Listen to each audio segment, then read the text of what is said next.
All right, Black Box Radio. We are in the box. We are excited.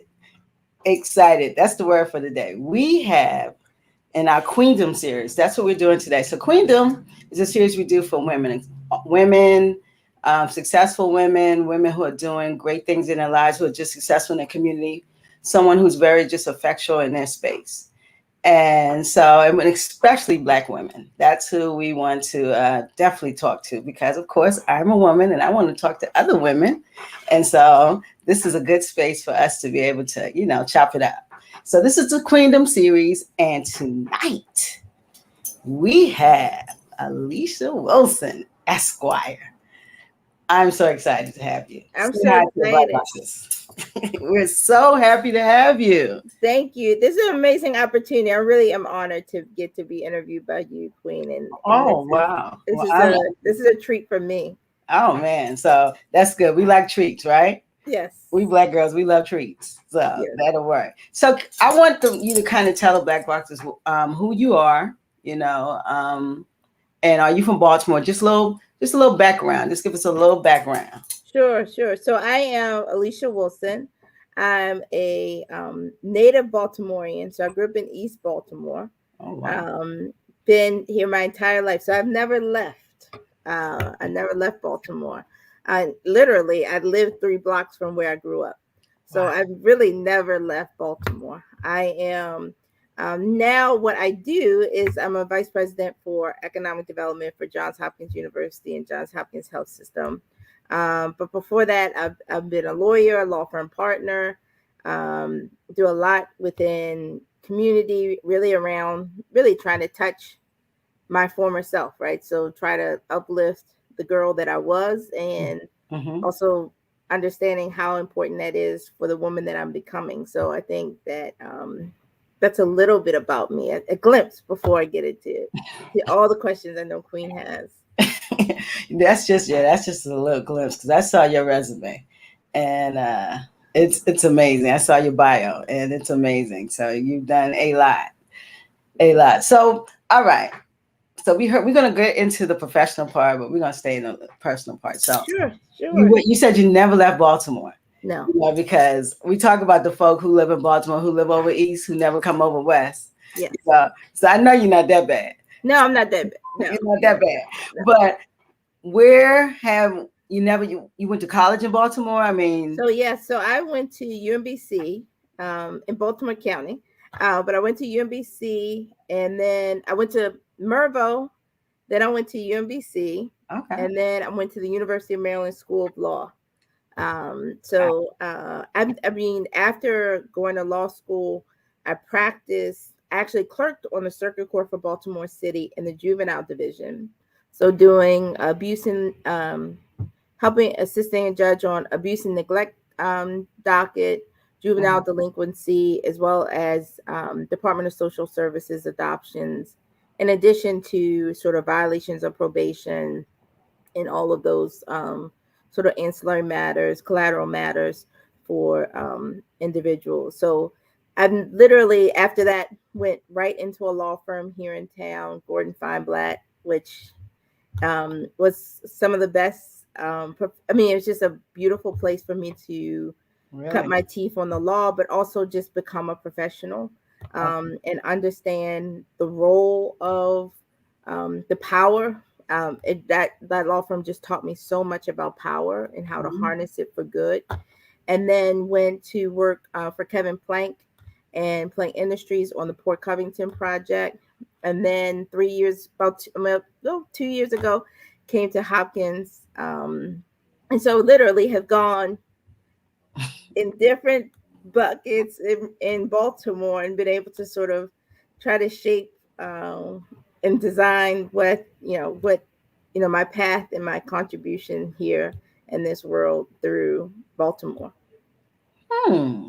That's amazing. So you're a hometown girl Hometown. who didn't go anywhere hardly, just to the county and back. Just to the county and back. West Baltimore when I went to law school. Yep. They came back over east. And stuck over east. And you back over east and you work over east. And I work over east. Yes. yes, yes. I'm telling you, so People outside of Baltimore may not understand all these distinctions that we're making, but these are big these are moves distinctive to go movements. over west to go to law school, to come back over east to go to come back. Yeah, no, these are big moves. Big moves. People don't understand that is distinctive moves. Distinctive moves. Yeah, this Yes. over east is all you. Yes. Yes. I Yes. love it. I Yes. love it. So when I first saw you, Oh, wait. I never told you this. This is a tidbit. I came to a series for women at Sagamore Development, and Kalila Harris was on the panel.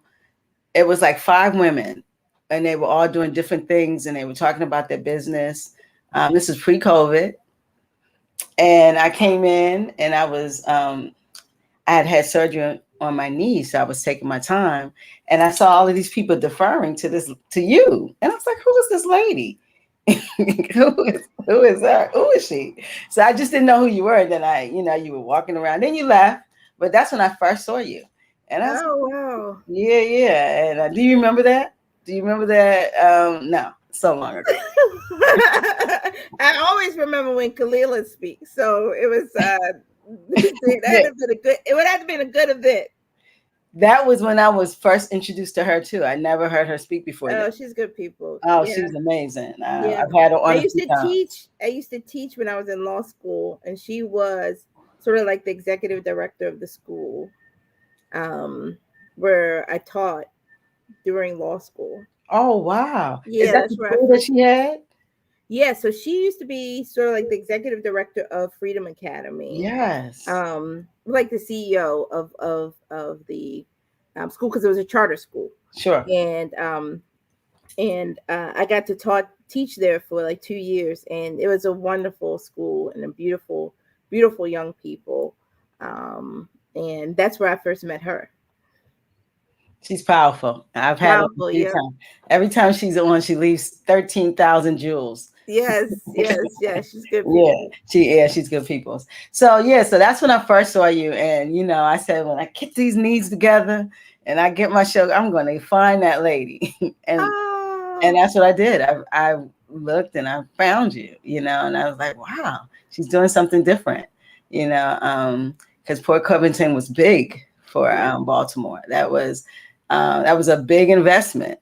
yeah. So to be able to secure some, I'm sure that's a headbanger on your resume. That's a banger right there, sis. Yeah, no, it's a headline. It's a Yeah, yeah, headline. that's a banger right there. Yes, yes, yes, yes, When you help your client secure that type of bag, yes, yes, everybody trying to go.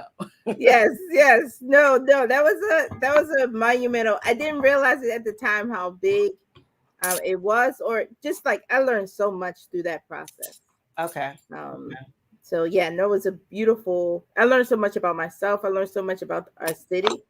Wow. So much about um, people and advocacy, and I feel like so much of my life was preparing me for that moment to be able to see the all of the dimensions of people who were in opposition and people who were for it. I mean, it all came full circle for me, and that was a beautiful. I mean, it was not easy, but it certainly was. I think one of the most formative experiences I've had in my life. Hmm. Amazing. Amazing. Okay. So now we've moved on. We're at Hopkins. Red Hopkins. Yeah, we're at Hopkins and economic development. We always like to talk about them coins. Yes. So and developing economics, that's where I'm at. So Yes. I want to hear what that's about. I want to hear how does that apply to like the African American community, and how can like we here have partnerships with Hopkins. Yeah. That's something that somebody asked me to ask you. I said, yeah, I'm asking for a friend. Yeah, no, you can ask for yourself. You're a friend, so you can ask for yourself. You don't even have to. You can ask her too. So economic development blends together a whole host of disciplines Okay. that really are about economic prosperity, economic growth, and economic inclusion. And so at Johns Hopkins, we are the largest employer in the state of Maryland, the largest employer in Baltimore City. And so with that comes both a huge amount of blessings and a huge responsibility, right? To both the place in which we sit, but also the people who we employ, the vendors that we can work with, those who we invest our money with, our endowment with, where we choose to grow, how we choose to grow, as well as who we choose to build with, right? So, who are those contractors? So, it really is an interesting blend of real estate development, thinking about people, human resources, thinking about design and construction, hyper focused on that, investments, both endowment and treasury, as well as design and as well as procurement. So, who are we spending money with? So my job is to maximize for every place where we are the shared prosperity for both us and our community. And so when you asked about partnership, I Partnership. live in partnership. I Partnerships. live in partnership. And what I think is really um one of my philosophies, if it doesn't make dollars, it doesn't make sense for most of us, right? And Right. so as we think about how we as Hopkins can be additive to the city, one, we need to continue to prosper as an organization, because if we don't prosper, we can't share prosperity, right? The second is that we have a significant responsibility to those who are closest to us, those who are within our walls, who are employees, but also those communities that are outside of our walls, that are our closest neighbors. And then we have a responsibility to be additive on a financial basis, right? If I can spend $1, I should, every moment I'm spending $1, choose to spend locally. Choose to try to recycle every dollar I can within this community. And so, really, we stretch ourselves to become more inclusive in terms of our dollar and our spend, of with whomever we move, from whether it's a trying to purchase a beaker from a company that's in Baltimore, to whether we buy lunches and dinners from local folks, whether we buy our toilet paper in Baltimore, our paper towels in Baltimore, are the gowns we making that are we using our hospital, are they coming from Baltimore? Asking that question, and also having the courage and the audacity to stand around for the answer and to shift and move when the answer is we aren't, right? And so that's a lot of sort of behind the scenes what I do in economic development. We also make significant investments in education, both K through 12, and in tandem with other educational institutions. And we also have a lot of place based. So, like I said, we think about where we grow, but we also think about the growth of what's happening around us. And so, could we be additive, even if we don't have an interest, sort of a financial interest or real estate interest? How can we be additive and maybe spur investment where otherwise it wouldn't occur by our actions? Hmm. So it's very comprehensive. I From try to lay it all out for you. yeah, procurement, so every part of economic development, Yeah. man, and that's abroad also. So are What you you say? still, is that abroad, or you're just doing that within the No, so U.S.? we do Because have Hopkins interest. is. Yeah, we have interest abroad as well. Mm-hmm. Um, I would say we Baltimore, although we have interests in many different countries across the world, Baltimore is our home. Yes. We're very proud of that. Um, every time everywhere I go, the Baltimore is the focus of the work, but also wherever we are. So DC, we have places in DC. We have hospitals in DC. We have um, a hospital in Florida. We have them in the national capital region. Mm-hmm. So looking at all of those opportunities as a place where we can really be additive. But Baltimore is our focal point. But yes, we have interests abroad in many different countries across the world. Amazing. So you get to travel, you get to see things, and wow, that's amazing. Okay, so economic development with Hopkins and in the Baltimore corridor, right? Yes. Okay. So my question a lot of times is always with the platform of the community Yeah. and Hopkins being such a big presence and has spread out Hmm. in those communities. But and those communities are not growing as Hopkins is growing. Hmm. So how the violence, the lack of in these communities, right next to an anchor institution. I don't know if that's economic development, and there's also beautiful spaces around Hopkins. Yeah. So I don't want to just say, oh, everything is degraded around. That's not true. Yeah. So it's a complicated exercise. So if last week, 2 weeks ago, I went to the groundbreaking of 80 new market rate homes near Johns Hopkins, in the EBDI community. 3 weeks before that, I went to a groundbreaking for another mixed income, so affordable development. About a year before that, and we have, last week I just took a walk around McElderry Park with leaders around our innovation fund for community safety, where we put money in the hands of community leaders to really come up and formulate for themselves what would address public safety and community wellness, and be innovative in a way that most of the time, those who live in certain communities aren't given the license or the resources or the funding to Excuse me. innovate, right? Exactly. And so I think what, the challenge and the opportunity. So there's tremendous opportunity, right, in, for us, and some that we have been able to spur, right? We have been able to make investments in affordable housing,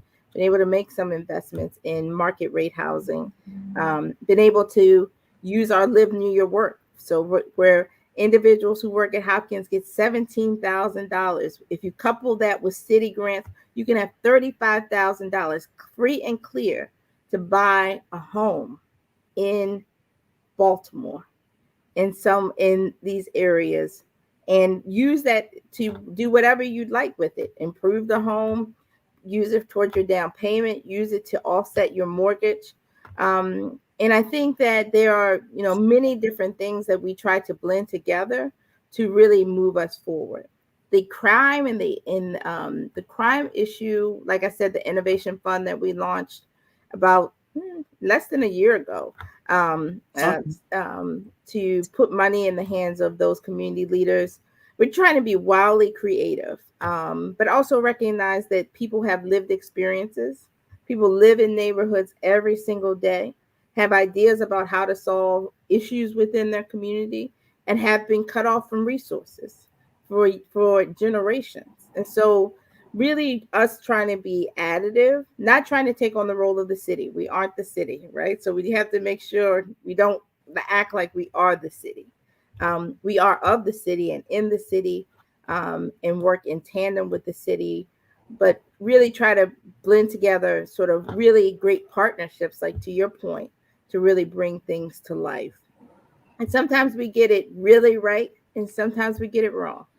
And Okay. I think that's the reality of being an institution run by imperfect people. And but I would say I feel really good about our intentions and and 99% of our moves, and what we do to even address those when we are wrong, which is, I think, that just is going to happen as humans.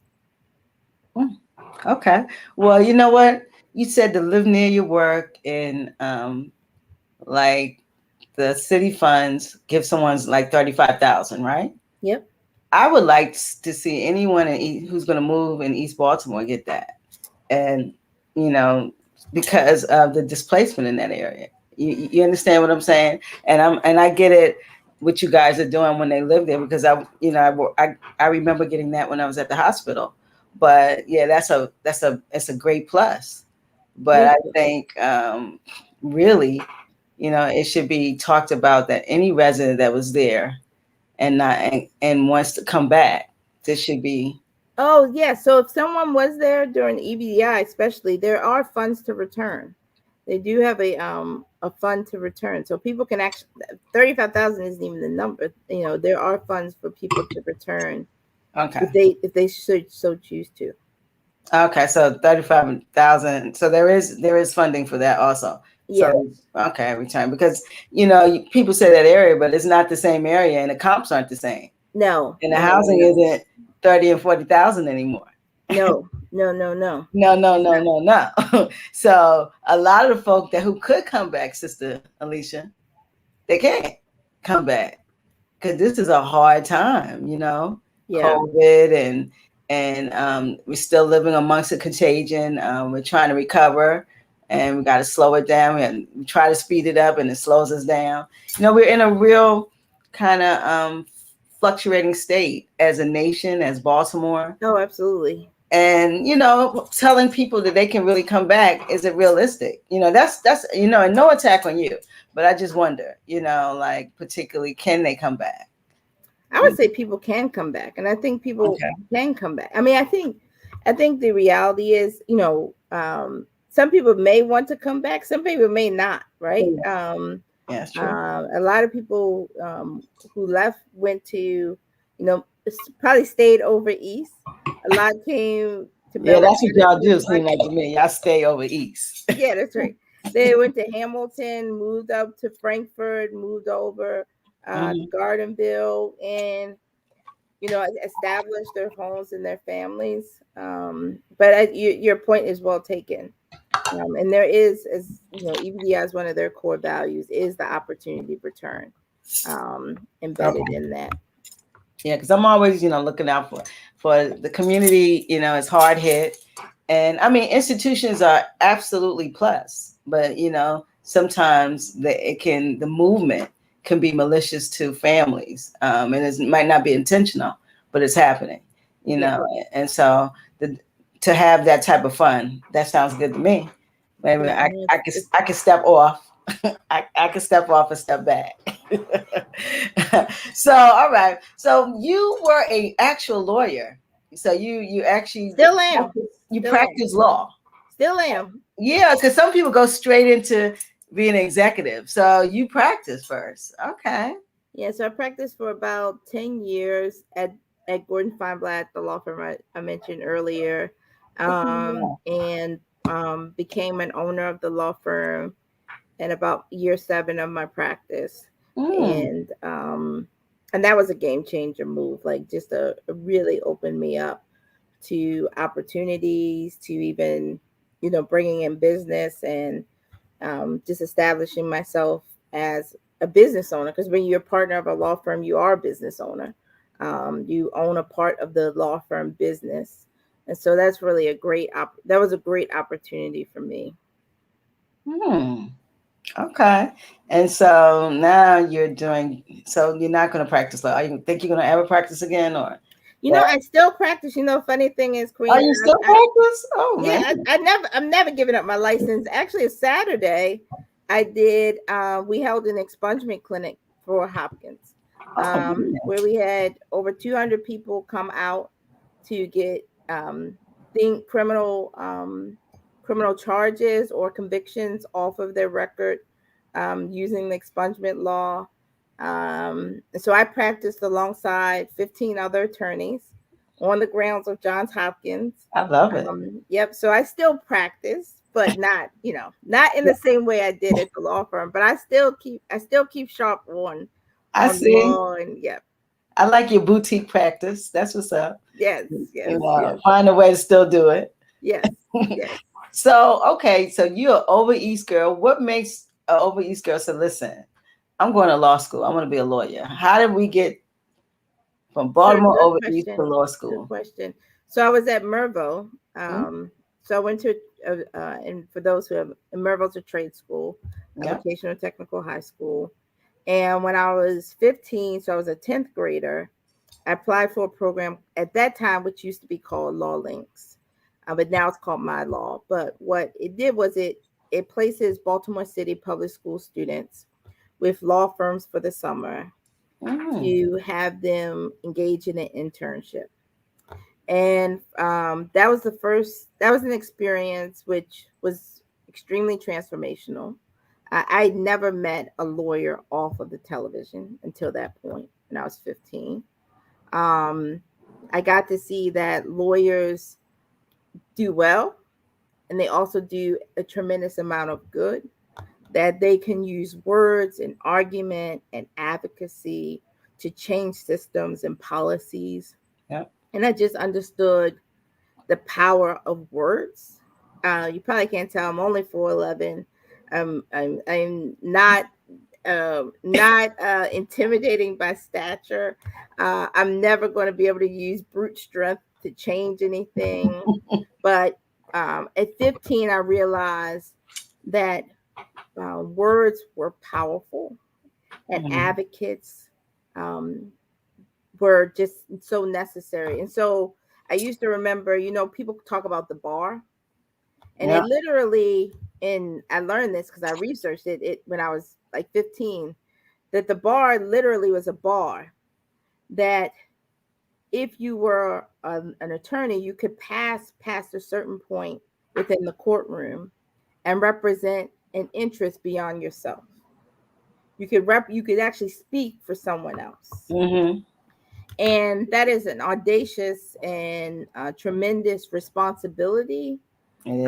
and a tremendous amount of power.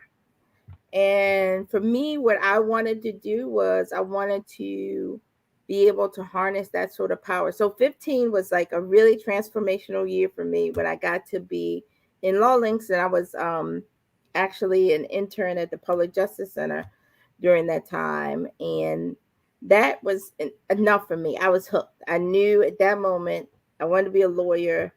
I wanted to use words and my intellect and my ability to persuade in ways to advocate for my community. And that could be whether I was, doing it on behalf of tenants who needed assistance in rent court, or I Mhm. was doing it in a boardroom, bringing a completely different perspective to bear to change ultimately the decision of something. So that was, I've always wanted to be a lawyer.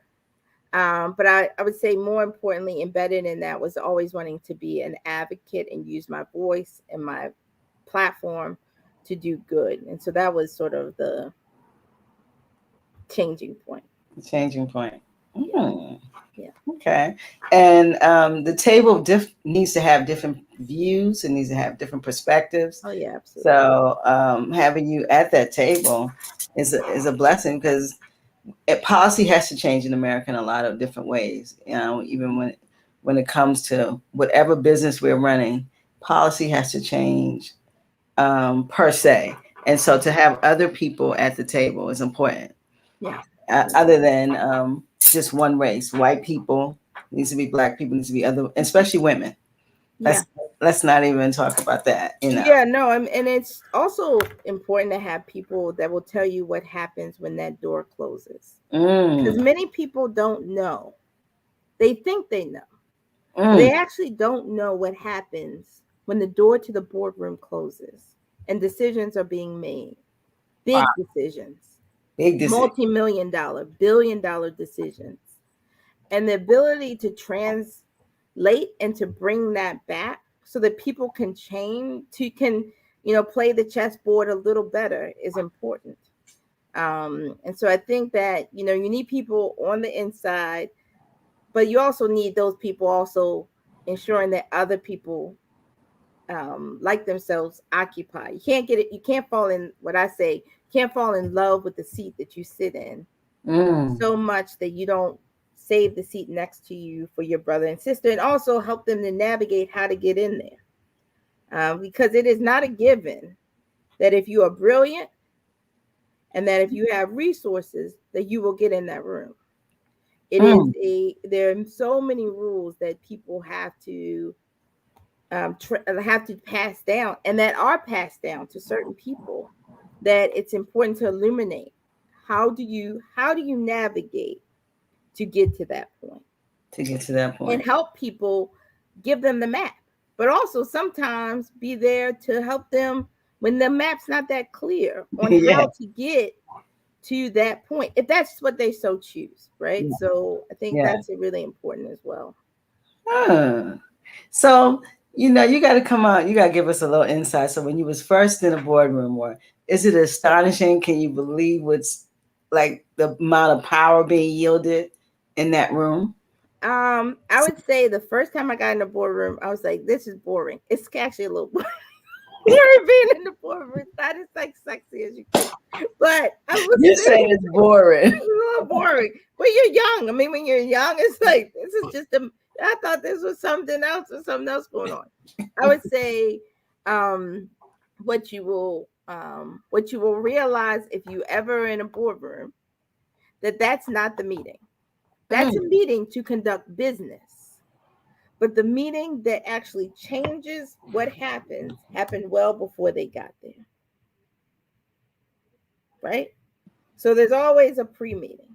There's always other meetings that lead you up to the boardroom meeting. So if someone were like an exec, like came into a boardroom meeting, they would see motions passing, they would see deal like things happening, but then they don't realize the back work that They've already happened before agreed they to sat it. at that table. Yes. Wow. Right.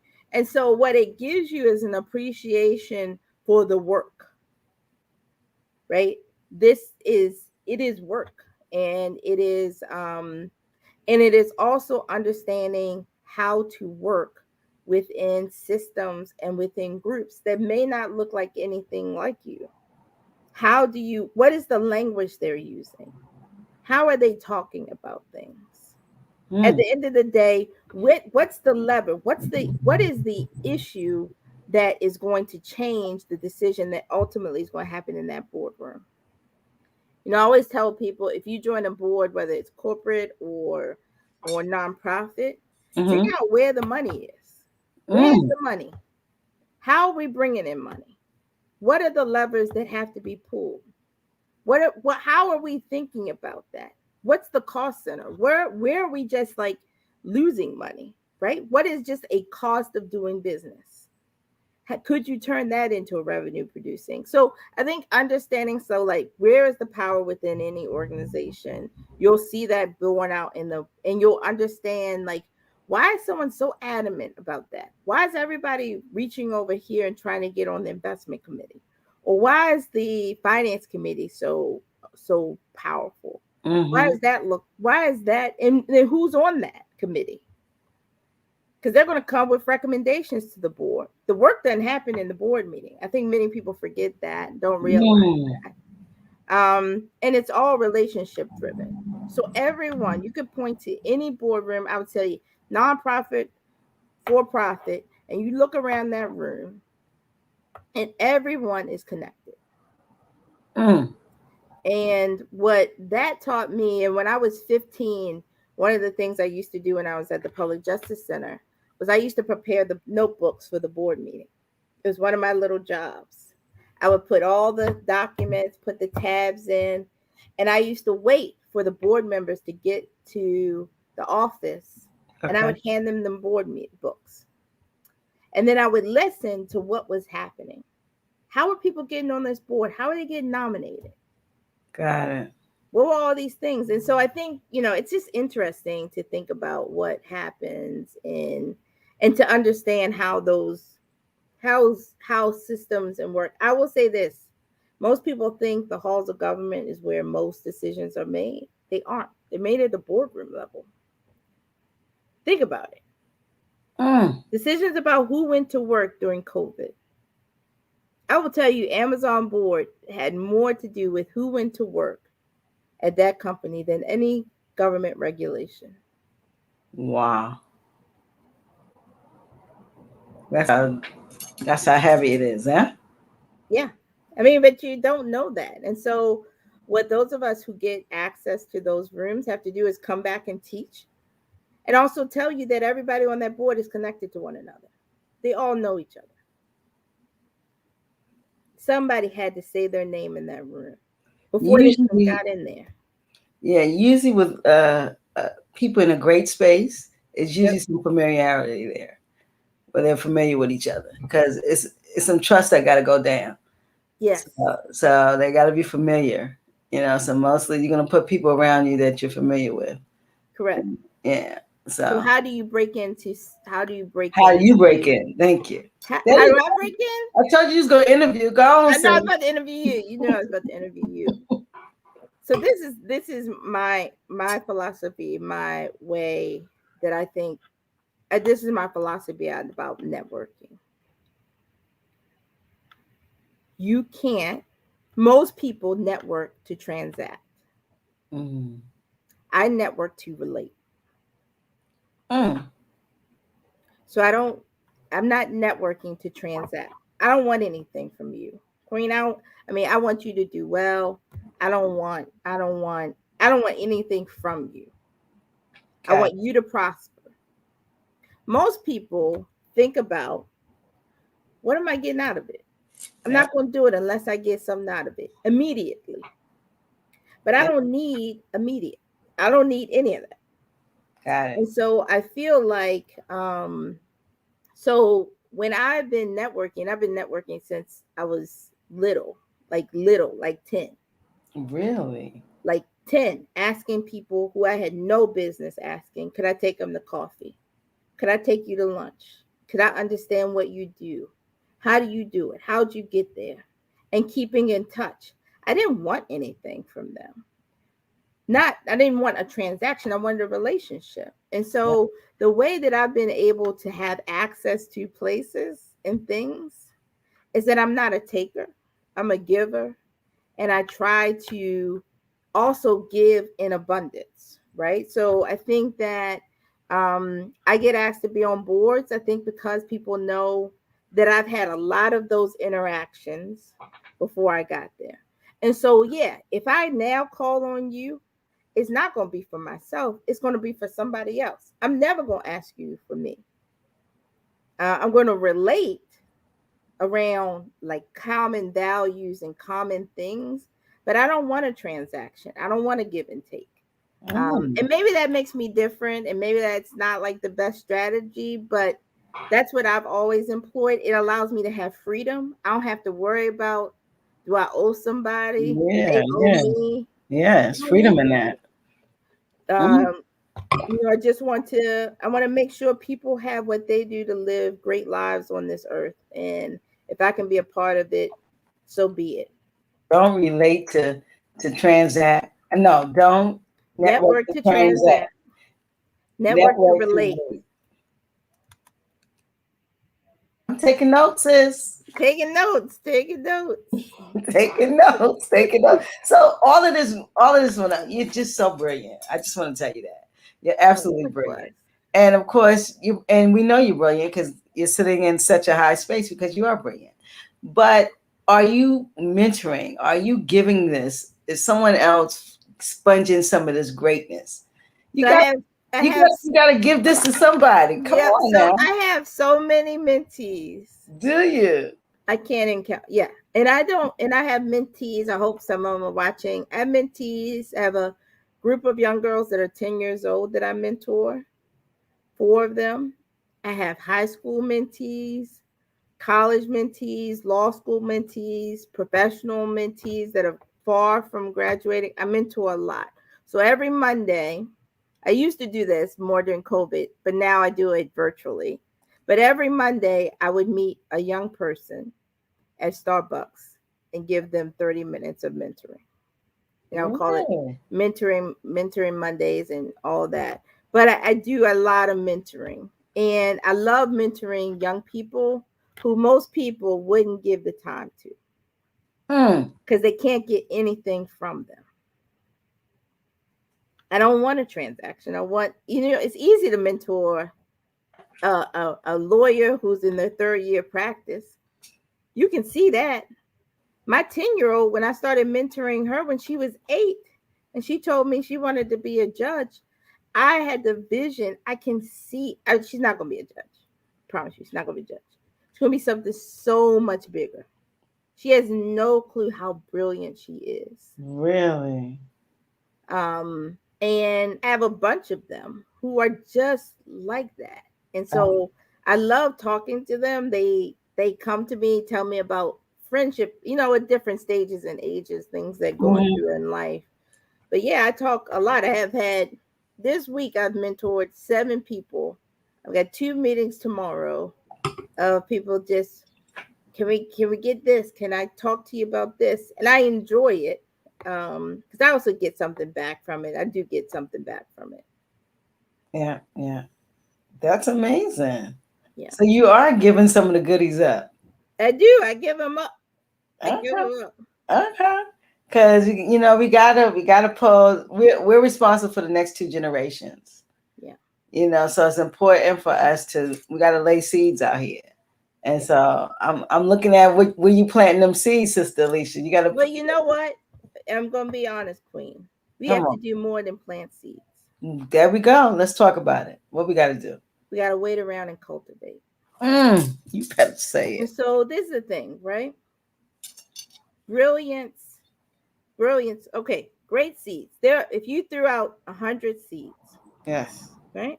Right. Some of them, some of them are going to take root and grow just by virtue of the strength of the seed. Yep. They're just going to take root just by virtue of that. Yep. There's another segment that may have not fallen on the right soil. They may have not been born into the family that is supportive. They may not have been born into the right neighborhood. They may not have gotten to get to the right schools. And Yep. what they deserve is to be cultivated because they are still brilliant Yes. and still full of promise. Yes. And Yeah. it just so happened they didn't fall on the right soil. Mm-hmm. Right? So that's another subset, right? And then there are some folks who fell on the right soil, and guess what? They need another chance. Yeah, they bumbled the soil. They deserve to be replanted, to Yeah. grow again, right? Because as long as there's life, there's hope. And so I think as I think about my contribution to this world, I do believe that God has put on me a responsibility to ensure that the road he has allowed for me to go through, the things that he has allowed for me to achieve, Mm-hmm. to be shared with another group of young people that may not have fallen on the right soil, but are still brilliant and able to grow. That's important. It's important. And we live in a society where we like throwing away humans. Throwing away humans. And we can't throw you the human can't be thrown away. Mm-mm. And when you do throw it away, you see the genius Oh that yeah. melts away because it is the highest intention of God. Oh So yeah. so there's no throwaway, and No. that's we got to get out in society when we don't like something. I'll put them here. Elderly, go here. This one go. We want to put everything in the boxes away, but no put away. You know, No. No. Absolutely. yeah, Absolutely not. yeah, absolutely not. I'm in so agreement. I'm loving you now. You made me sit up. I was back here, I and saw you. I saw you leaning back over and there. And I said, I'm leaning and I'm listening. I got my hand up, but when you said plant great seeds, but stay around to cultivate, I'm like, okay, we're yeah. In the cultivation we're in business. is important. It's so important. Mm-hmm. We have to do it. And you know what's funny? I go and talk to a lot of young people, um, and you recognize how important it is for them to see us in different places and to hear us speaking about the the moments when I saw God on hand on me. Because many times I don't, I talk to young people and I'll say, Mm-hmm. I look back and I realize that I came through that for a purpose and a reason. And so you might be going through something right now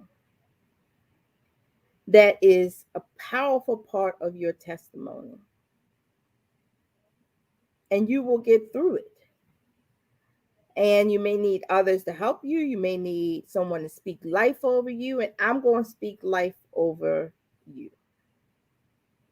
And so I think that's, it's really important that we make sure we have people, like I talk about the cultivation, people speaking life over our children. never, keeping them in a positive vein of what they can do, what they can achieve. Um, so vitally important, I think. Mm, mm, mm. Now you putting now you bringing the spirit. You bring it all. You pastoring, you learning. Exactly. You the whole package. But that's true. We got to speak truth over our children. We have to speak blessings over them. Words are so powerful, Mm-hmm. and they need to hear it. They hear enough of what they're not. Oh So yeah. we got to give them and tell them what they can be, and that there's no limit. No, no. You know what? You know why I love mentoring? Well, I love mentoring my littles. I call them my littles because My they're so littles, I cute. like that. I love mentoring 15-year-olds. Mm. Because That's I when you got my got your first aha moment. it was my aha moment, but I got my first mentor when I was 15. I Really? had a number of people who were like in and out, but I would say my first real mentor, and she's still my mentor to this day, Ava Lice Booker. If you have never heard of her, you should look her up. She is one of the most phenomenal I human know. beings on this earth. Wow. And I heard her speak. And after I heard her speak, I went up. She moved, and I know you talked about you saw me at City Garage or somewhere, and you saw people, you know, Acquiescing to you. yeah. I said, who is she? I saw this of her. I was Oh, 15 and I saw it. I saw the energy that was flowing around her. I yeah. saw how it was attracting people, how people were literally moving as Yes. she moved through the room. And after she gave her speech, I went up to her and I asked her if I could take her to coffee. And she gave me her business card. And she said, it's going to be hard to get in contact with me. She said, but if you use that card and you are persistent, I will be with you for the rest of your life. Ooh. I will mentor you. I will guide you. I will advise you. And I took that card and I took it to heart. And she has been with me. I talked to her last week. She's mentor, advised. And what was beautiful is that she was my mentor and she's still my mentor, but she's my friend. And she has been with me since I was 15. Wow. And I have a whole bunch of folks. Freeman Rabowski met when I was 16. Jackie Rabowski, 16. Walter Sondheim, 17, paid for me to go to college. I mean, they're just like I could give you Where names were and you names hanging? of people You need who to put your hanging spots out there. Where were you hanging to meet these type of folks? I need to do that. you know what? I'll tell you this. And if we ever have, and this is for people watching, Yes. when you go to a banquet, let's say you go to a lawyer's banquet, Okay. right? You need to take two young people with you. First of all, they've never seen that world. And that's how I got there. People would pay for me to get a ticket. My mama would drop me off. The day I met Ava, someone paid for a ticket for me to go to the Black Law Student Association banquet. That's where Ava was speaking. I went there Really? by myself. My mama dropped me off at the front. I Wow. was by myself, Wow. 15 years old. And I walked in there and sat at a table and met the people at the table who were all lawyers, and then met some other people who were lawyers, and then just had like those chutzpah to like try to network, try to meet people, get business cards so I could maybe You were get to relating at 15? You would network to relate at 15. Wow. networking to relate. I was I was trying to like just figure out because you know what I knew, Queen? Wow. I knew wherever the journey of life was going to take me, that I was going to need a whole host of people helping me along the way. Mm. And I knew I wasn't going to do it alone. So, really, what I was trying to do, like in my 15-year-old mind, was to figure out who was going to be on the journey with me. Love it. And so, I feel blessed that my mom, like, even thought, like, my mom, I'm an outgoing person, but my mom and my dad always were encouraging me that they were not going to be able to take me to the places where God wanted me to go. And I needed to figure out who was going to be with me on that next part of the journey. And so for me, Wow. I count it an honor, like that those people invested in me. And I feel a real, real sense of responsibility Got it. Got it. to that. That's an amazing story. You did a lot at 15. I did. 15 was a big year. It's a You big year was for kids. I'm telling you, you weren't scared. I'm telling you. it's a big year for all young people. 15 is It a big year. Trust me. is. 21, nah. 18, 15, that's a year. That's right before that sweet 16, you know. Right before Sweet 16, you just got into high school, you just figured out some stuff. That's a big time. It's a big time. Because I'm like, your 15 it has set the tone for your whole life. It really did. It really did. Wow. It That, really did. that's quite amazing. Man. Okay, so what's next? What's 'Cause- next? yeah, what's next? What you doing next? Because my goodness, you do. Oh, we're interviewing. Wait a minute, y'all. She's a lawyer. She's a pastor. She's a motivational speaker. She's a mentor. Now she's also an interviewer.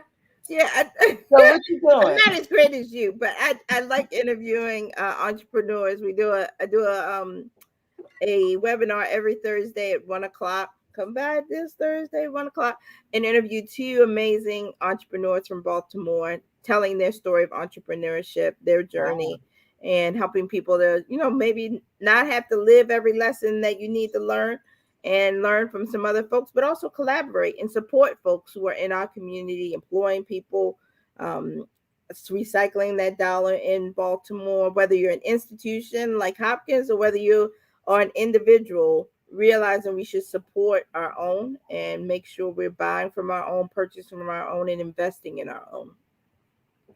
Hmm. So you're doing some economic development and interviewing at the same time. And it's two together. only someone brilliant to think about that. So you got them both together. So that's amazing. So I have to check that out. I have to see Yeah, come on that. Wednesday. Come on Thursday, 1 o'clock tomorrow. No, I can't do it this Thursday. Come on. We're You gonna can watch talk it about on YouTube. You can watch it on YouTube at JH Connects. I'm gonna watch it on YouTube. What do y'all do that?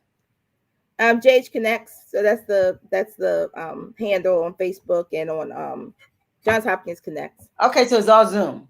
Oh, Zoom. Yep. And then we broadcast on Facebook. Oh, it's virtual. Oh, Yeah, okay. Yeah. And you meet some other entrepreneurs?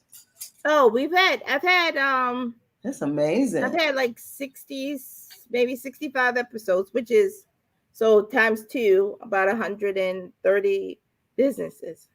I want to be like you. No, I'm like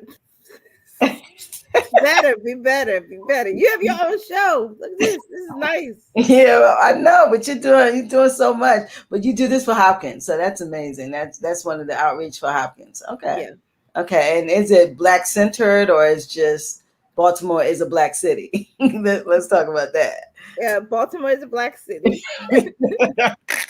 And therefore, most of the businesses are Black owned. All I'm doing is telling the story of what I see. And the greatness of this city comes in all different forms, but we have to uplift our Black entrepreneurs and our local entrepreneurs. Every other, you talk about Chicago, they'll tell you about their entrepreneurs. They'll tell you about their folks. Detroit, they will tell you all day about their entrepreneurs. Baltimore, we have a huge platform in Hopkins, right? We can tell the story of Baltimore, the richness of our community through our platform. We can give people access to our platform that literally is a global platform. That's a blessing. That's a huge benefit that this institution can give. It doesn't cost us a dime. It gives a lot to do that, to uplift some folks that others haven't heard of but need to know. So that's sort of what the premise is. Oh yeah. I need that link. I got to come through there. Yeah, come through. It gets something like you don't call power. You call it blessings. Blessing.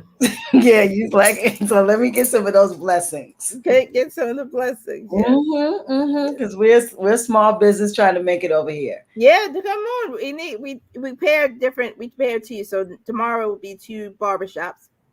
So we pair two of the same businesses, which is nice because you get to see, someone that may be at a different stage of development and another one that may be at another stage. Very interesting. Yeah. But I got you all tracked because you asked the question and I didn't answer the question, which I realized, which was what is next? Yeah, what's next? Yes. So a couple of things. One, I think uh, I I don't actually know what's next. Um, that's being honest. So Being you honest. just have all these things that just come to you and then unfold, and you You say, know what? okay. I am open um to the opportunities that present themselves that allow for me to harness all of my journey, Mm, in whatever form or fashion that is. That requires me to really be constantly focused on what I do now and what are the lessons I'm learning now for the whole journey. mm, I do think there's, I think, I'm young, and there's a yeah. lot. I believe thoroughly my best days are ahead of me, um, and so I just remain in, a place to receive, but also a place to give, which I think is a good place to be, and also just learning the lessons. I thoroughly enjoy being at Hopkins. I love Baltimore. There have been many times when I could leave this city, um, and I have not. I love this city, um, You and love East Baltimore. Let's be clear. I love West Baltimore too. I do. And Okay. South Baltimore. People will tell you I love South Baltimore too. I love Oh, East, you like South West. Baltimore? Okay. Oh, I love that South Baltimore. I love South Baltimore. I love South Baltimore. Cherry Hill, Mount Winans, Lakeland, Curtis Bay, Brooklyn, Okay. Westport. I love South Baltimore. Okay. Oh, of course, that's Under Armour World. Yeah, but I mean, I love the people You of. love I that love those area. communities. You love Such those good strong. communities. Yeah, they're strong communities too. Yeah. So I remain open to doing God's work on this earth. And so that it's taken many different forms. If I told you when I was 15, would I be here? Would I be a partner at a law firm? Would I have done the largest TIF in US history? I wouldn't have known it. I just had to be open at the time that it happened. And so The largest, say that again. The largest, the what is it? largest tax increment financing deal in the country I It negotiated. calls TIF. You guys call it TIF. I'm Yeah. getting the lingo. See, I'm gonna be in the boardroom, sis. You gonna be in the Yeah, boardroom. That's yeah, right. yeah. That's So right. let me get my I let me get get all my the lingo acronyms for together. you. I'll give you a cheat sheet. I'll give Yeah, you a cheat yeah, yeah. That largest. I need to know what TIF is. Yes. Tax. Okay, tax what? Tax increment financing. Yeah. That. Listen, you was real. You was hot as fire when you came out of that room. You should have been burning up because that was amazing. You know that. I know you didn't know it would do what it did, eh? Yeah, no, no, not at all. Well, that's a great thing. It's a great thing. So we're coming up to the end, but I want to know. I want to be that 15-year-old girl. Can I take you out to coffee? We got to talk outside of the box. Oh, sure, sure, sure. Absolutely. Yeah, yeah, yeah. Absolutely. I gotta be like that, that 15-year-old That's girl. right. That's Yeah, right. we need I some. tell you this much, Queen. I'll What's be up? honest with you. This is a secret. Telling it, it's not gonna be a secret anymore. Anybody worth their salt is going to accept an invitation to meet with anybody. Mm, They're huh, going to. they're going to. They're going to. Hmm. Trust me. I get access to people you would say, Alicia, you should never have access to that person. But I Jesus. have the audacity to ask. And that's, you can definitely. So we can definitely, I'm happy to. Absolutely. I'm listen. I asked on camera, so you can't say no. People are like, why are you trying to do I that? would have said no. Like I would have been like, no, Queen, not do it. Not No, doing I it. want to be that 50-year-old girl. Yes, Not doing it. I'm definitely asking for coffee. So I want you to lay a jewel on us. Listen, I really enjoyed you. Likewise, likewise. I knew I would, and you're like the lady, like your mentor. When you were in that room at Sagamore that night. Everyone was deferring to you, and I just couldn't understand who you were. I'm like, who's this lady? And then I went on the website and I said, oh, that's who that lady is. And That's so funny. it's so amazing to now it's been about 4 or 5 years, maybe 2 or 3, I'm not sure, but it's been a minute. Yes. And I'm able to sit and talk to you, and I'm so appreciative. And I know my audience is. You bring such a love and light. Thank you. Likewise. Likewise. It's my honor. I mean, the gym I would say on here today. The jewel. The jewel. The Yep. jewel. Not Go the with that jewel. jewelry. The jewel. It's for people to be encouraged. Um, you have everything within you for this journey. You may need individuals to be alongside you, but you have everything for this journey. Be confident in your ability to do greatness. Be a big thinker. There are some things that are too small for you. And you need people in your life who are going to tell you when they are too small. Dream big, achieve big, and let's do this together. So that's my jewel for today. That is sparkling. That's amazing. Thank you for that jewel. Thank you. Yeah, you're like a motivate. I forgot motivational speaker too.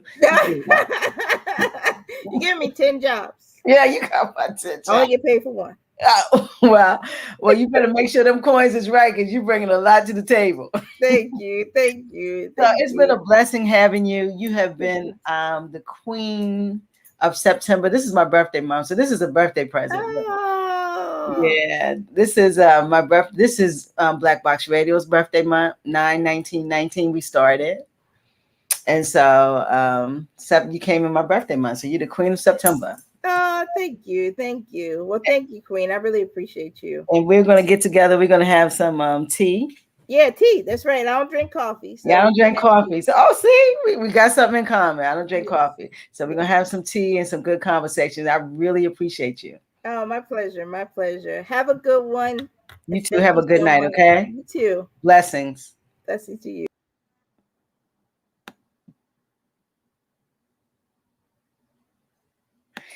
Well, Black Boxers, that was Alicia Wilson. Amazing. I encourage anyone who's go back and listen. Listen to her. She's amazing. She's smart. She's brilliant. She's Black. She's compassionate. She seems to have a little humility. We need those type of leaders. And she's also aware of the people around her and where she came from. So that's what she brought to the box today. That's how I felt. Great interview. Me and her gonna have that tea. You know what I'm saying? But this was the QueeNDoM Series. Today is 9/29/21. We had Alicia Wilson, Esquire. She is the Vice President of Johns Hopkins Economic Development, the hospital, and the health systems. So she's a big girl, real big girl. But I also want you guys, listen, merch, the merch. Get down with the merch. We got our merch coming out. We also have a focus group for 18 to 20-year-olds. We are talking technology. It's on 11/6/21. It's from 11 to 2. And we're gonna feed you. We're gonna give you some cash. We're gonna give you that bag. We're gonna feed you. It's a 3-hour gig. And we're gonna talk about technology. And it's some giveaways. You're going to get your bag. You're going to be good. So come through. Hit up the Squeegee Project the Squeegee Project 21 at Gmail. So that's THESQUEEGIE